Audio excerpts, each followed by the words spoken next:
నమస్కారం, నా పేరు దివ్య. వార్తల్లో ముందుగా ముఖ్యాంశాలు.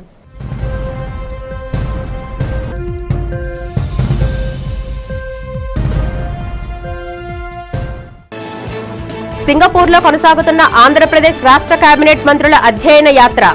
సంక్షోభ నిర్వహణపై 5వ రోజు ప్రత్యేకంగా అధ్యయనం చేసిన హోంమంత్రి అనిత, ఇతర మంత్రులు.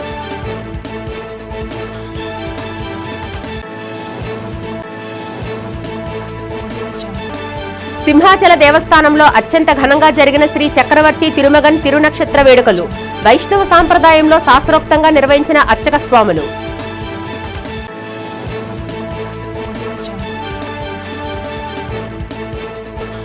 విశాఖ ప్రజలకు మెరుగైన మౌలిక సదుపాయాలు కల్పించడమే నగరపాలక సంస్థ ముఖ్య లక్ష్యం అంటున్న జీవీఎంసీ కమిషనర్ కేతన్ గార్గ్.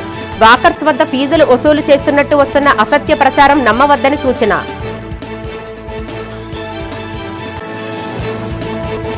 పార్వతీపురం మన్యం జిల్లా మక్కువ మండలంలో పర్యటించిన రాష్ట్ర మంత్రి గుమ్మిడి సంధ్యారాణి. రోడ్ల నిర్మాణ పనులు, అభివృద్ధి కార్యక్రమాలు పరిశీలన. సింగపూర్లో ఆంధ్రప్రదేశ్ మంత్రుల శిక్షణ కార్యక్రమం 5వ రోజుకు చేరింది. ఈ సందర్భంగా శనివారం సింగపూర్ ప్రభుత్వ సంక్షోభ నిర్వహణ వ్యవస్థపై ఆంధ్రప్రదేశ్ మంత్రుల బృందం ప్రత్యేకంగా అధ్యయనం చేసింది. విపత్తులు సంభవించినప్పుడు ప్రభుత్వ శాఖలన్నీ ఏకతాటిపై వచ్చి సమన్వయంతో పనిచేసే హోల్ ఆఫ్ గవర్నమెంట్ విధానం గురించి అసిస్టెంట్ ప్రొఫెసర్ రజ్వానా మంత్రులకు వివరించారు. ముఖ్యంగా సంక్షోభ సమయాల్లో నాయకత్వ బాధ్యతలు, నైతిక నిర్ణయాల ప్రాధాన్యత మరియు రాబోయే ప్రమాదాలు ముందే ఊహించి సిద్ధంగా ఉండడం వంటి కీలక అంశాలపై ఈ సమావేశంలో సుదీర్ఘంగా చర్చించారు. ఈ శిక్షణ కార్యక్రమంలో రాష్ట్ర మంత్రులు అచ్చెన్నాయుడు, బీసీ జనార్దన్ రెడ్డి, వంగలపూడి అనిత, సత్యకుమార్ యాదవ్, అనగాని సత్యప్రసాద్ పాల్గొన్నారు. సింహాచలం పుణ్యక్షేత్రం ఆధ్యాత్మిక శోభతో విరాజిల్లుతుంది. శ్రీ వరాహలక్ష్మి నృసింహస్వామి వారి దేవస్థానంలో శనివారం శ్రీ చక్రవర్తి తిరుమగన్ తిరునక్షత్ర వేడుకలు అత్యంత వైభవంగా శాస్త్రోక్తంగా నిర్వహించారు. వైష్ణవ సాంప్రదాయం ప్రకారం శ్రీరామనవమిని పురస్కరించుకొని ఆలయంలోని అర్చక స్వాములు స్వామివారికి విశేష అభిషేకాలను అత్యంత భక్తి శ్రద్ధలతో పూర్తి చేశారు. ఈ వేడుకల్లో భాగంగా వేద పండితులు వేద పారాయణ ఘోషతో సింహగిరి మారుమోగాయి. దివ్య ప్రబంధ అధ్యాపకులు స్వామివారి వైభవాన్ని కీర్తిస్తూ దివ్య ప్రబంధ పాసురాలను మధురంగా గానం చేశారు. ఆలయ మర్యాదల ప్రకారం నిర్వహించిన ఈ ఉత్సవానికి అధికారులు, అర్చక బృందంతో పాటు పెద్ద సంఖ్యలో భక్తులు హాజరై స్వామివారి కృపకు పాత్రులయ్యారు. వైష్ణవ ఆగమ శాస్త్ర నియమాల ప్రకారం జరిగిన ఈ విశేష ఉత్సవంతో సింహాచల క్షేత్రం ఆధ్యాత్మిక చైతన్యంతో పులకరించిపోయింది.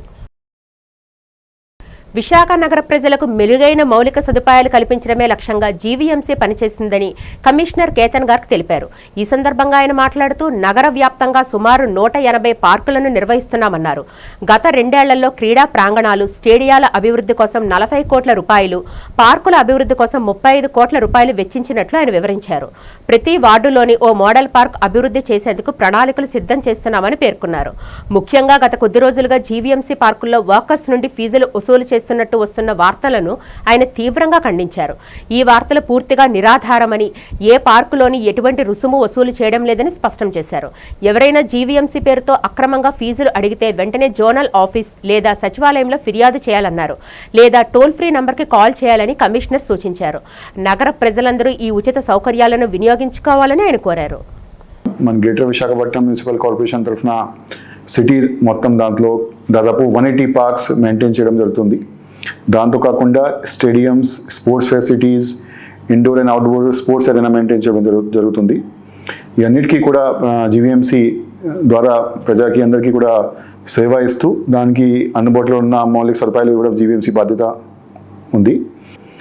స్పోర్ట్స్ ఫెసిలిటీ సంబంధించి దాదాపు ఆల్మోస్ట్ లాస్ట్ 2 ఇయర్స్లోనే ఆల్మోస్ట్ 40 crores ఖర్చు చేయడం జరిగింది. దాంట్లో సౌండ్ భారతి స్టేడియం కానీ మిగతా అన్ని స్టేడియంస్ కూడా డెవలప్ చేయడం జరిగింది. అదేవిధంగా పార్క్స్ చూస్తే ఆల్మోస్ట్ 35 crores రూపీస్తో దాదాపు ఆల్మోస్ట్ ఒక 25-30 పార్క్స్ డెవలప్ చేయడం జరిగింది. అదేవిధంగా 50 రోజుల్లో కూడా ప్రతి జోన్కి ఒక ప్యాకేజ్ తయారు చేసుకొని ప్రతి వార్డు నుంచి ఒక మోడల్ పార్క్ డెవలప్ చేయడానికి కూడా మనకి జీవీఎంసీ ప్రాసెస్ చేస్తుంది. కొన్ని రోజుల నుంచి ఒక లాస్ట్ 3-4 days నుంచి దాంట్లో ఒక రూమర్, ఒక ఫేక్ న్యూస్ నడుస్తుంది that GVMC is living the workers fees అనమాట. That news is completely false, completely baseless. దాంట్లో ఏమి కూడా నిజమైన పాయింట్ లేదు. ఎందుకంటే జీవీఎంసీ ఎక్కడైనా కూడా ఏ పార్క్లో కూడా ఏ స్టేడియంలో కూడా వర్కర్స్ ద్వారా ఏం ఫీజు కూడా వసూలు చేయడం లేదు. ఈ న్యూస్ వచ్చినాక రెసిడెంట్ వెల్ఫేర్ అసోసియేషన్ ద్వారా కూడా మనం ఎక్స్ప్రెస్గా కన్ఫర్మ్ చేయడం జరిగింది. వాళ్ళు కూడా ఇది కన్ఫర్మ్ చేస్తూ ఏ పార్క్లో కూడా ఫీజు వసూలు చేయడం లేదు అని చెప్పడం జరిగింది. ప్రజలతో మేము కోరేది ఏంటంటే ఎక్కడైనా ఎవరైనా కూడా జీవీఎంసీ బిహాఫ్లో ఫాల్స్గా ఫీజు వసూలు చేస్తే దయచేసి మీరు కన్సర్న్ జోనల్ ఆఫీస్కి, కన్సర్న్ సచివాలయంకి और మెయిన్ ఆఫీస్కి తొందరగా మీరు కంప్లైంట్ పెట్టాలి. So please don't rely on any such rumour or any false news. This is a completely free facility for GVMC side. We welcome the workers. దయచేసి ఆ ఫెసిలిటీస్ మీ ద్వారా use చేయాలి. ఈ అందరికీ చెప్తూ అందరికీ కోరిస్తూ మేము సెలవు తీసుకుంటున్నాం. ఎమ్మెల్సీ జయమంగళ వెంకటరమణ రాజీనామాను మండలి చైర్మన్ ముషాను రాజు తిరస్కరించడం అప్రజాస్వామికమని టీడీపీ ఎమ్మెల్సీ వేపాడ చిరంజీరావు ధ్వజమెత్తారు. ఈ సందర్భంగా ఆయన మంగళగిరిలోని తెలుగుదేశం పార్టీ కార్యాలయంలో మీడియాతో మాట్లాడారు. చైర్మన్ ముషాను రాజు నిర్ణయంలో సహేతుకత లేదని మండిపడ్డారు. వెంకటరమణ రాజీనామా తిరస్కరించడం ప్రజాస్వామ్య స్ఫూర్తికే విరుద్ధమన్నారు. స్వచ్ఛందంగా రాజీనామా చేసే హక్కు ప్రజా ప్రతినిధులకు ఉంటుందని గుర్తు చేశారు. వెంకటరమణతో పాటు కర్రి పద్మశ్రీ, మర్రి రాజశేఖర్, బల్లి కళ్యాణ చక్రవర్తి, పోతుల సునీత, జాకియా ఖానంలు వైకాపాతో పాటు తమ ఎమ్మెల్సీ పదవులకు కూడా రాజీనామా చేశారన్నారు. కానీ ఏడాదిగా చైర్మన్ వాటిపై ఎలాంటి నిర్ణయం తీసుకోవడం లేదని చిరంజీవిరావు పేర్కొన్నారు. మొన్న ఈ మధ్య శాసనమండలి సభ్యుడు జయమంగళం వెంకటరమణ గారి రాజీనామా తిరస్కరణ పేపర్లో చూసి నాకు చాలా విచిత్రంగా అనిపించింది. ఒక ప్రజాస్వామ్య దేశంలో ఎన్నికల్లో పోటీ చేసి గెలిచి నాకు ఆ పదవి వద్దు అని స్వచ్ఛందంగా పదవికి రాజీనామా చేసే హక్కు ఏ సభ్యుడికైనా ఉంటుంది.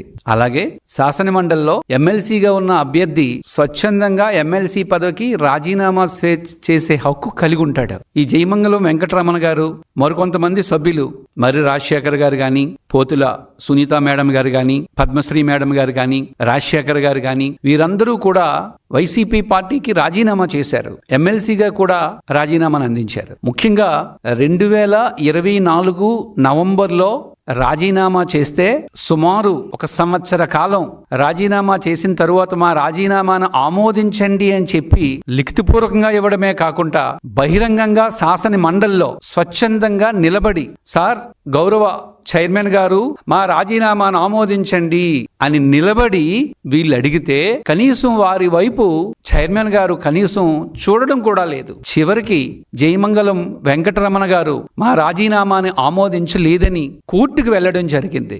2025 సెప్టెంబర్లో కోర్టుకు వెళ్తే కోర్టు దీనిపై అఫిడవిట్ ని దాఖలు చేయమని చైర్మన్ గారికి సూచించడం జరిగింది. కానీ చైర్మన్ గారు స్పందించలేదు. ఈ నేపథ్యంలో కోర్టు 10,000 రూపాయలు జరిమానా కూడా చైర్మన్ గారికి విధించడం జరిగింది. అసలు ఇది వింటుంటేనే చాలా విచిత్రంగా అనిపిస్తుంది. నేను వెళ్ళిపోతాను, నా సభ్యత్వానికి రాజీనామా చేస్తాను అని అడిగితే కనీసం రాజీనామాను ఆమోదించకపోవడం ఏంటి, స్పందించకపోవడం ఏంటి? లిఖితపూర్వకంగా అడిగారు, బహిరంగంగా సభలో అడుగుతున్నారు, అయినా స్పందించకపోవడం ఏంటి? ఎవరి హక్కులు కాపాడడానికి మీరు ఈ చర్యకు పాల్పడుతున్నారు? అసలు ఎక్కడైనా సరే ఒక కోర్టు చైర్మన్కి 10,000 రూపాయలు జరిమానా విధించే సందర్భాలు ఎక్కడైనా మనం విన్నామా? ఎంతో హుందాగా ఉండే ఆ చైర్మన్ పదవికి అది కలంకం కాదా? చాలా దారుణంగా ఉంది అది వింటుంటేనే మాకు.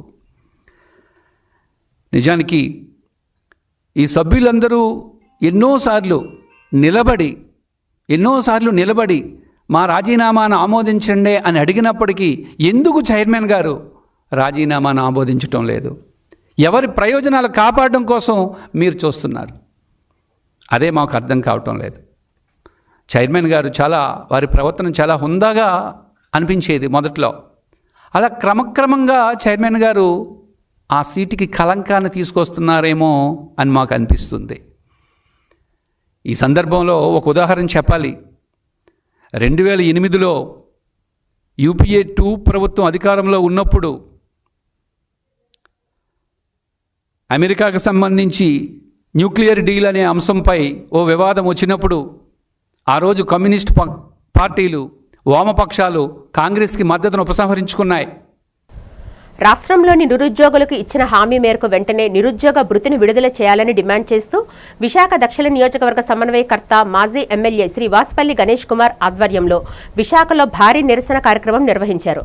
నైట్ ఫుడ్ కోర్టు ప్రాంగణం నుంచి జీవీఎంసీ గాంధీ విగ్రహం వద్ద పార్టీ శ్రేణులు నిరుద్యోగులతో కలిసి భారీ ర్యాలీ నిర్వహించిన ఆయన ప్రభుత్వ వైఖరిపై తీవ్ర స్థాయిలో ధ్వజమెత్తారు. ఈ సందర్భంగా వాసుపల్లి గణేష్ కుమార్ మాట్లాడుతూ ప్రభుత్వం అధికారంలోకి వచ్చిన ఇన్ని రోజులు అవుతున్నా యువతకి ఉపాధి అవకాశాలు కల్పించడంలో ఆర్థికంగా ఆదుకోవడంలోని పూర్తిగా విఫలమైందని విమర్శించారు. నిరుద్యోగ యువతను వంచకుండా తక్షణమే వారికి రావాల్సిన భృతిని విడుదల చేయాలని, లేని పక్షంలో ప్రభుత్వం దిగువచ్చే వరకు పోరాటాన్ని ఉధృతం చేస్తామని హెచ్చరించారు.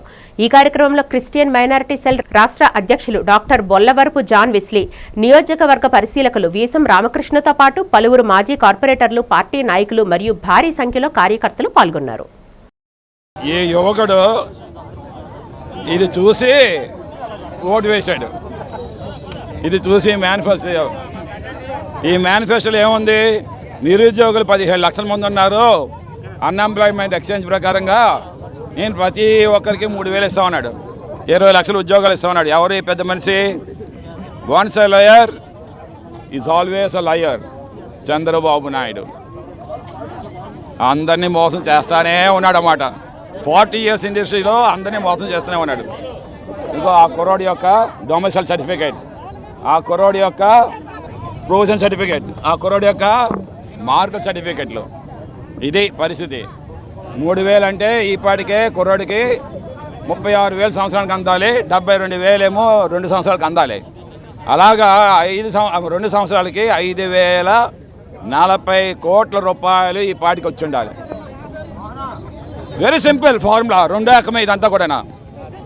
చంద్రబాబు నాయుడు పయ్యావులు 2024-25 ఫైనాన్షియల్ ఇయర్కి బడ్జెట్లో చదివినప్పుడు మేము 65,000 కోట్ల రూపాయలు అప్పు చేశామన్నారు.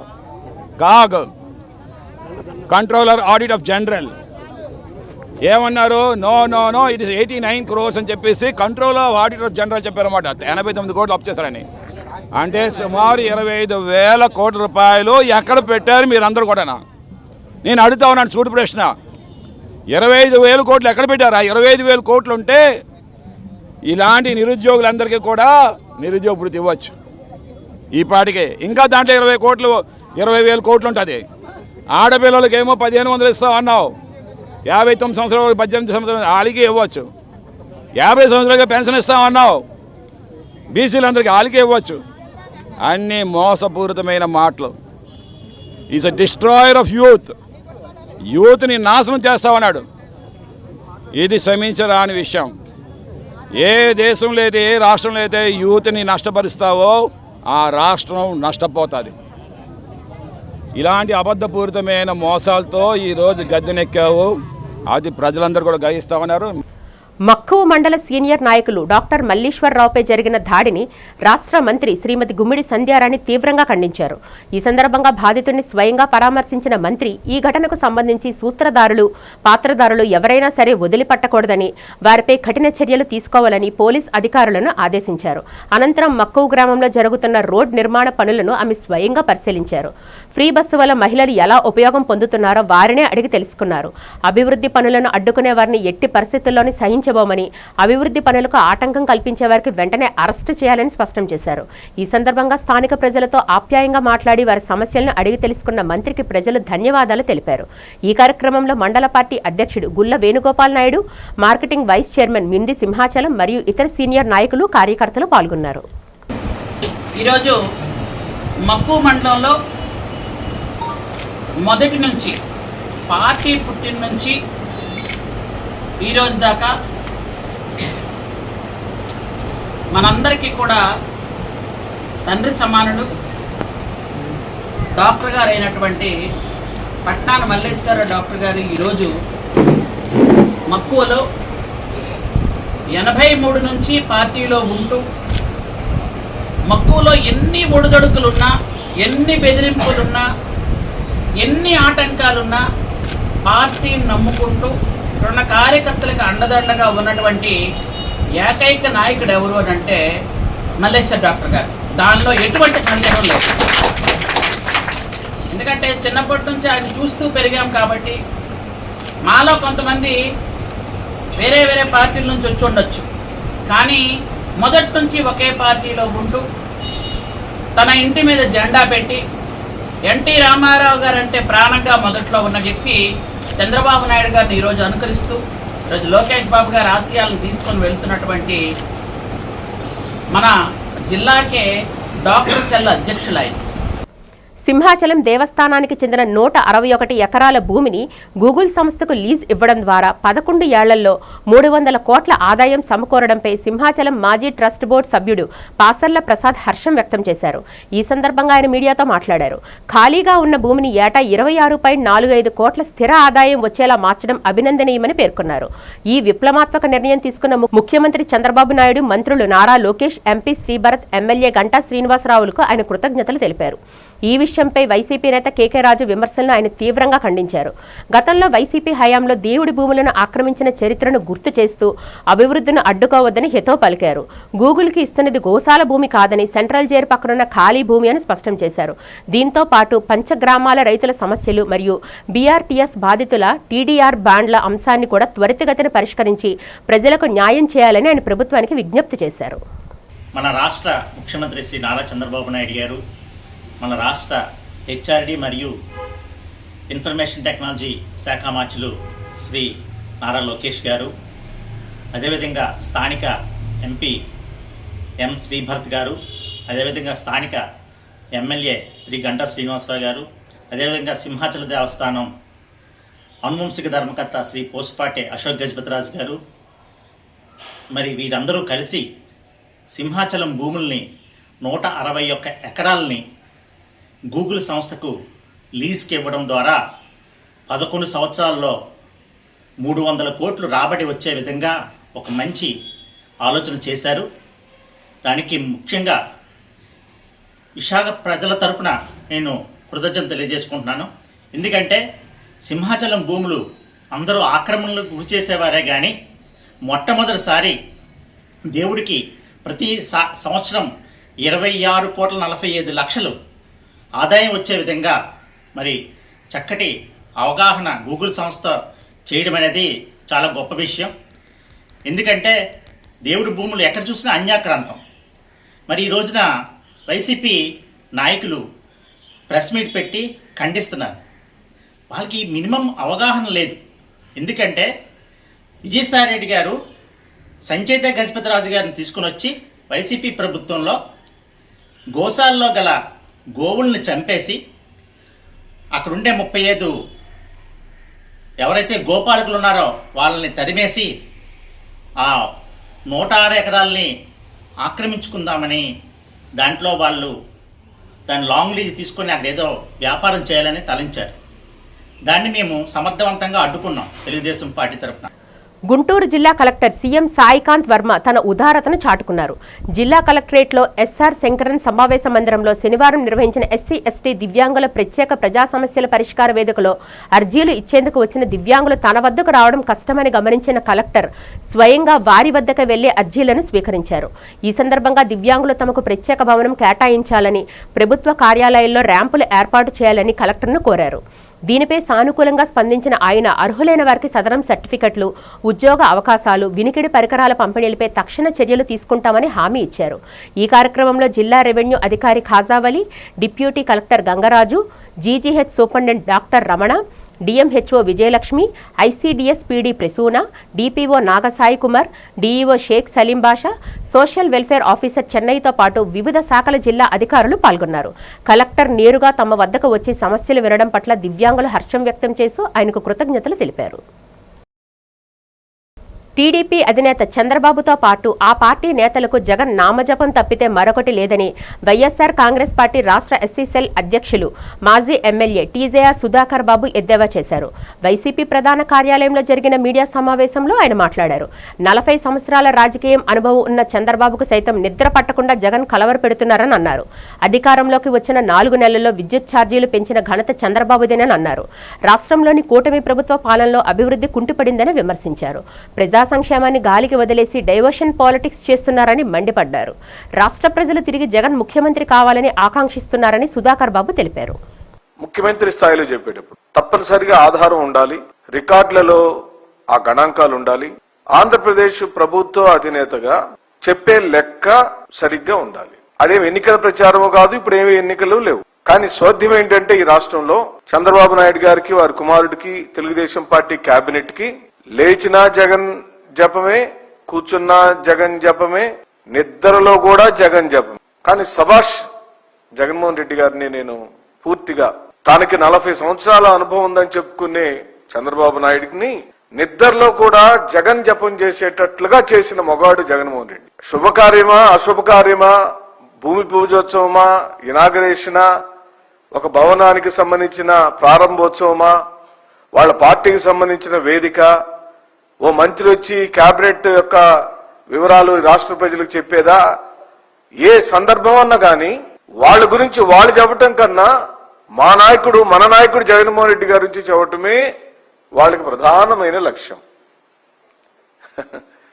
ఇది పూర్తిగా జగన్మోహన్ రెడ్డి గారు సాధించిన రాజకీయ విజయం. జగన్మోహన్ రెడ్డి గారు జపం చేయకుండా చంద్రబాబు నాయుడు నిద్రపోవటం లేదు, వాళ్ళ కేబినెట్ నిద్రపోవటం లేదు, వాళ్ళ మంత్రివర్గం నిద్రపోవటం లేదు, వాళ్ళ అధికార ప్రతినిధులు నిద్రపోవటం లేదు. పూర్తి క్యాడర్ కింద నుంచి పై దాకా జగన్ జగన్ జగన్ జగం. మేం చెప్పేది జగన్ అనే పదం ఓ 10 సార్లు వస్తే తెలుగుదేశం పార్టీ అనుకూల మీడియా, తెలుగుదేశం పార్టీ సంబంధిత మీడియా, తెలుగుదేశం పార్టీకి సంబంధించిన నాయక గణాలు వేల సార్లు జగన్ జపం చేస్తున్నాయి. నిన్న వెళ్ళింది రెన్యూ ఎనర్జీ గ్లోబల్ సంస్థ 3వ ప్రాజెక్టు శంకుస్థాపనకి. ఆ శంకుస్థాపన సమయంలో చంద్రబాబు నాయుడు రాష్ట్రంలో విద్యుత్ ఛార్జీల విషయాన్ని లేపాడు. అది అక్కడ అసందర్భం. పోనీ తన హయాంలో తను 3 సార్లు ఈ రాష్ట్రాన్ని పరిపాలించిన సమయాలలో తను ఏం చేశాడు, ఏ విధంగా విద్యుత్తుని, ప్రజలకు నాణ్యమైన విద్యుత్తుని అందించాడు, తక్కువ ధరకు ఎలా అందించాడో చరిత్ర చెప్పిండుంటే ఈ రాష్ట్ర ప్రజలు బాగా ఆనందపడేవాళ్ళు. ఎందుకంటే చరిత్ర చెప్పడు. ఎందుకు చెప్పడు? 2003వ సంవత్సరంలో తన గద్దె దిగటానికి ఏకైక కారణం ఏమని ఈ మధ్యనే ఏబిఎన్ రాధాకృష్ణ ఉదహరిస్తూ సాక్ష్యంతో ఏం చెప్పాడు? చంద్రబాబు నాయుడు తెచ్చిన 2003వ సంవత్సరంలో తొలిసారిగా వైఎస్ఆర్ గారు ముఖ్యమంత్రి అయిన సందర్భంలో 2003వ సంవత్సరంలో విద్యుత్ సంక్షోభం వచ్చింది. ఆ విద్యుత్ సంక్షోభం మీదన పెద్ద ఎత్తున ఉద్యమాలు జరిగినాయి. ఆ ఉద్యమాలప్పుడే చంద్రబాబు నాయుడు మదమెక్కిన రాజకీయ వ్యవహార శైలితో గుర్రాలతో ఆడవాళ్ళని కూడా చూడకుండా తొక్కిచ్చాడు, దెబ్బకి దిగిపోయాడు. ఇది చరిత్ర. అంటే చంద్రబాబు నాయుడు గారు తను ముఖ్యమంత్రి అయిన ప్రతిసారి విద్యుత్ యొక్క అంశంలో ఘోరంగా విఫలం చెందుతూ వచ్చాడనే దానికి నేను ఆ 2003వ సంవత్సరాన్ని గుర్తు చేశాను. పార్వతీపురం మన్యం జిల్లా జియల్పురం మండలం దుమ్మంగి గ్రామ రైతాంగ దశాబ్దాల నిరీక్షణకు తెరపడనుంది. నిర్వహణ లేక పూడికతో శిథిలావస్థకు చేరిన దుమ్మంగి రిజర్వాయర్కు ప్రభుత్వం జలధార పనుల ద్వారా పునర్వైభవం కల్పిస్తుంది. యుద్ధ ప్రాతిపదికన సాగుతున్న ఈ ఆధునీకరణ పనులతో రిజర్వాయర్ నీటి నిల్వ సామర్థ్యం పెరగడమే కాకుండా శిథిలమైన స్లూయిస్ మార్గాలు, సర్ప్లస్ వీర్లు కొత్త రూపుని సంతరించుకుంటున్నాయి. నీటి వృధాని అరికడుతూ ఫీడర్ ఛానల్ ప్రక్షాళన చేపట్టడం వల్ల సుమారు 112 ఎకరాల ఆయకట్టుకు, ముఖ్యంగా చివరి భూములకు కూడా సమృద్ధిగా సాగునీరు అందనుంది. ఈ ప్రాజెక్టు పూర్తి కావడంతో కేవలం వర్షధార పంటలే కాకుండా వేసవిలో 2వ పంటను కూడా సాగు చేసుకునే వెసులుబాటు రైతులకు కలుగుతుంది. అంతేకాకుండా చుట్టుపక్కల ప్రాంతాల్లో భూగర్భ జలమట్టం పెరిగిన బావులు, బోర్వెల్స్ జలకాలను సంతరించుకోనున్నాయి. సాగునీటి కష్టంతో గతంలో వలస వెళ్లిన రైతులకు ఈ రిజర్వాయర్ పునరుద్ధరణ ఓ భరోసాగా మారి వారి జీవితాల్లో సరికొత్త ఆశలు చిగురింపచేస్తుంది. మాజీ మంత్రి వైఎస్ వివేకానందరెడ్డి హత్య కేసును గుండెపోటుగా చిత్రీకరించాలని చూసినట్టే వైకాపా నాయకుడు పెద దస్తగిరి హత్యను గంజాయి ముఠా గొడవగా చూపుతున్నారని ప్రభుత్వ సలహాదారు ఎంఏ షరీఫ్ ధ్వజమెత్తారు. తనకు న్యాయం చేయాలని పెద దస్తగిరి భార్య వేడుకుంటుంటే ఆమె వైకాపాకు క్లీన్ చిట్ ఇచ్చినట్టు సామాజిక మాధ్యమాల్లో ఆ పార్టీ నాయకులు తప్పుడు ప్రచారం చేస్తున్నారని మండిపడ్డారు. ఈ సందర్భంగా మంగళగిరిలో టీడీపీ కేంద్ర కార్యాలయంలో ఆయన విలేకరులతో మాట్లాడారు. జగన్ హత్య రాజకీయాలకు పెద దస్తగిరి హత్య పరాకాష్ట అన్నారు. పోలీసు పోలీసుల విచారణ ప్రారంభం కాకుండానే అతని మృతికి గంజాయి ముఠానే కారణమని సాక్షి పత్రికలో తప్పుడు వార్తలు రాస్తూ విష ప్రచారం చేస్తూ హంతకుల్ని కాపాడాలని ప్రయత్నిస్తున్నారని ఆరోపించారు. జగన్ మేనమామ రవీంద్రనాథ్ రెడ్డి అక్రమంగా వేసిన వెంచర్ల విక్రయాల్లో పెదదస్తగిరి కీలకంగా వ్యవహరించారన్నారు. ఆయన ఇంట్లో దొరికిన 100 కోట్ల ఆస్తుల లావాదేవీలే హత్యకు కారణమయ్యాయని ఎంఎస్ షరీఫ్ పేర్కొన్నారు. ఏప్రిల్ 6వ తారీఖున పెద్ద దస్తగీర్ హత్య ఉదంతం రాష్ట్రంలో ప్రజల్లో ఒక పెద్ద చర్చగా మారింది. వైఎస్ఆర్సీపీ సానుభూతిపరుడై నాయకులకు దగ్గరగా ఉండే పెద్ద దస్తగీర్ హత్య ఎందుకు జరిగింది, జరగవలసిన అఘాయిత్యం ఎందుకు వచ్చింది అనేది ఈనాడు ప్రజల్లో ఒక ప్రశ్నగా మిగిలింది. మరి తాడేపల్లి ఆదేశాలతోనే పెద్ద దస్తగీర్ హత్య జరిగిందా అనే అనుమానం కూడా ప్రజల్లో చాలా బాగా నాటుకుపోయింది. ఏ రకంగా అయితే ఈనాడు ప్రతిపక్షంలో వచ్చిన తర్వాత రఫా ఆడిస్తాం, గంగమ్మ జాతరలో ఏ రకంగా పొట్టేలను బలిస్తామో ఆ రకంగా బలిస్తాం అని ఏదైతే రెచ్చిపోయి ఈనాడు వైఎస్ఆర్సీపీ నాయకులు కార్యకర్తలు మాట్లాడుతున్నారో దానికి అనుగుణంగానే ఈ హత్య జరిగినట్టు ఈరోజు అనుమానం కలుగుతుంది. అనకాపల్లి జిల్లా పోలీస్ శాఖలో విషాదం నెలకొంది. Paravada special branch head constable గా విధులు నిర్వహిస్తున్న కేపీఆర్వీఎన్ ప్రసాద్ శనివారం ఉదయం జరిగిన రోడ్డు ప్రమాదంలో దురదృష్టవశాత్తు మరణించారు. సబ్బవరం మండలం ఇరవాడ వద్ద జాతీయ రహదారిపై విధి నిర్వహణకు బైక్పై వెళ్తుండగా వెనుక నుంచి వచ్చిన కారు వేగంగా ఢీకొట్టడంతో ఆయన అక్కడికక్కడే ప్రాణాలు కోల్పోయారు. 2000 బ్యాచ్కు చెందిన ప్రసాద్ గతంలో విశాఖ సిటీలో పలు విభాగాల్లో పనిచేసి ప్రస్తుతం అనకాపల్లి జిల్లాలో అత్యుత్తమ సేవలు అందిస్తున్నారు. ఈ ఘటనపై జిల్లా ఎస్పీ తుహిన్ సిన్హా తీవ్ర దిగ్భ్రాంతి వ్యక్తం చేస్తూ మృతుని కుటుంబ సభ్యులకు తన ప్రగాఢ సానుభూతిని తెలియజేశారు. ఇటీవల ప్రసాద్ కుమారుడు చదువులో రాణించినందుకు ఎస్పీ చేతుల మీదుగానే పురస్కారం అందుకోవడం, అంతలోని ఈ విషాదం జరగడం తోటి సిబ్బందిని కలిచివేస్తుంది. నిబద్ధత గల అధికారిని కోల్పోవడం పోలీస్ శాఖకు తీరని లోటని పేర్కొన్న అధికారులు బాధిత కుటుంబానికి అన్ని విధాలా అండగా ఉంటామని భరోసా ఇచ్చారు. ఆంధ్ర యూనివర్సిటీ శతాబ్ది వేడుకల్లో ఎన్బీఎం న్యాయ కళాశాల 5 ప్రతిష్టాత్మక అవార్డులతో పాటు ఉత్తమ అనుబంధ కళాశాలగా నిలిచి తన ప్రతిభను చాటుకుంది. ఈ చారిత్రాత్మక విజయంపై సీతమ్మదార్లో కేఎస్ఆర్ ఫంక్షన్ హాల్లో ప్రిన్సిపల్ డాక్టర్ బి గాయత్రి ఆధ్వర్యంలో ఘనంగా విజయోత్సవ వేడుకలు నిర్వహించారు. ఈ సందర్భంగా డీన్ డాక్టర్ డివి రమణ మాట్లాడుతూ సమిష్టి కృషితో ఈ విజయ శిఖరాలను అధిరోహించామని, సమాజానికి న్యాయం చేసే విలువలతో కూడిన న్యాయవాదులను తయారు చేయడమే తమ లక్ష్యమని పేర్కొన్నారు. ఇప్పటి వరకు ఈ కళాశాల నుంచి 5000 మందికి పైగా న్యాయవాదులు పట్టభద్రులయ్యారని, వారిలో ఎందరో హైకోర్టు న్యాయమూర్తులుగా, న్యాయవేత్తలుగా కీలక బాధ్యతలు నిర్వహిస్తున్నారని ఆయన వెల్లడించారు. కార్యక్రమంలో భాగంగా డీన్ డాక్టర్ డివి రమణకు ప్రత్యేక award, assistant principal doctor M సత్యసాగర్కు ఉత్తమ ఉపాధ్యాయ అవార్డుతో పాటు పూర్వ విద్యార్థి డాక్టర్ వై ఉమాశంకర్, విద్యార్థిని హిమబిందులను ఘనంగా సన్మానించారు. విద్యా ప్రమాణాలను భవిష్యత్తులో మరింత మెరుగుపరుస్తామని ప్రిన్సిపల్ డాక్టర్ బి గాయత్రి స్పష్టం చేశారు. విద్యార్థులు మరియు పూర్వ విద్యార్థులు కళాశాల విజయాన్ని ఉత్సాహంగా జరుపుకున్నారు. వార్తలు ముగించే ముందు ముఖ్యాంశాలు మరొకసారి చూద్దాం.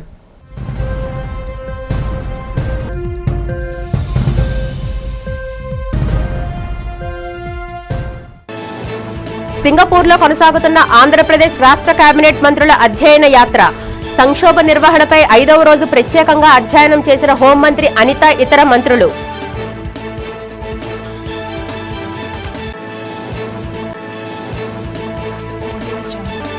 సింహాచల దేవస్థానంలో అత్యంత ఘనంగా జరిగిన శ్రీ చక్రవర్తి తిరుమగన్ తిరునక్షత్ర వేడుకలు. వైష్ణవ సాంప్రదాయంలో శాస్త్రోక్తంగా నిర్వహించిన అర్చక స్వాములు.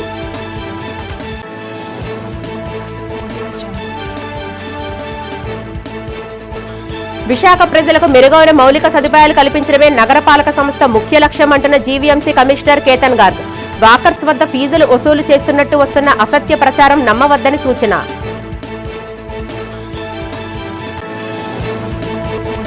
పార్వతీపురం మన్యం జిల్లా మక్కువ మండలంలో పర్యటించిన రాష్ట్ర మంత్రి గుమ్మిడి సంధ్యారాణి. రోడ్ల నిర్మాణ పనులు, అభివృద్ధి కార్యక్రమాలు పరిశీలన. ఈ వార్తలు ఇంతటితో సమాప్తం. నమస్కారం.